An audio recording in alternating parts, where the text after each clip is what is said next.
Ever wonder how soldiers shoot accurately, even in the stress of a combat environment? In this episode of The Making of a Soldier, we learned about the kind of training that helps soldiers do just that. Kenya Mills reports.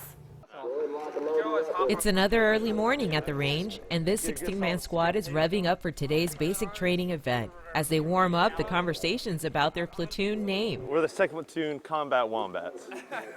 I know it sounds intimidating, but it's really marsupial.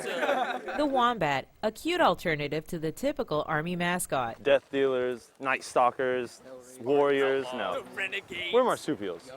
We're a cuddly little animal that's kept as a pet. We triumph in the face of adversity. Today, the Wombats will face some of that adversity at an event called a stress shoot. Let's go! A test of will, stamina, and the fundamentals of shooting combined.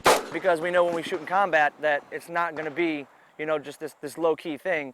We got to get their heart rates up and get them used to firing under stress. The troops are given a packing list for a 35-pound ruck.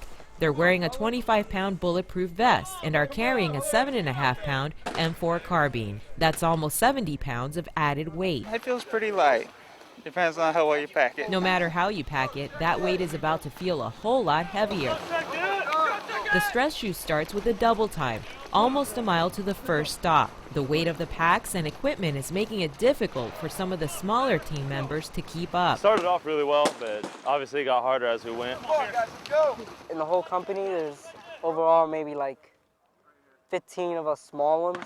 I'm put with all the tall people, so their legs are obviously stretching out further than mine, so I found it actually quite challenging. We knew who they were going into it, so we knew what we'd have to do. So just prepare for that and just do what you have to do to get them across the line. To the right, to the right! The squad reaches its first point, finding 2 casualties that require first aid. Hey, somebody get over here! They must stop an arterial bleed with a tourniquet and patch another soldier with a pressure dressing. We kind of knew who our medic guys were. They're a little better, stronger in knowledge.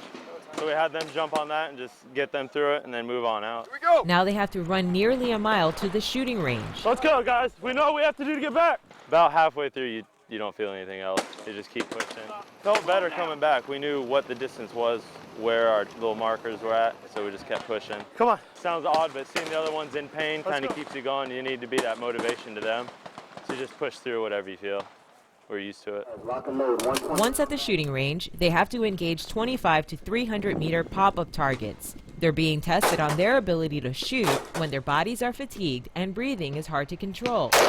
A main key factor shooting is your breathing, and just coming off a run like that, you're moving so much. Trying to maintain a breath, so you really have to, a lot of focus is on that, on just keeping that breath. Let's go, guys, come on! Learning to shoot under physical and mental duress is the reason why stress shoots are a staple in infantry training.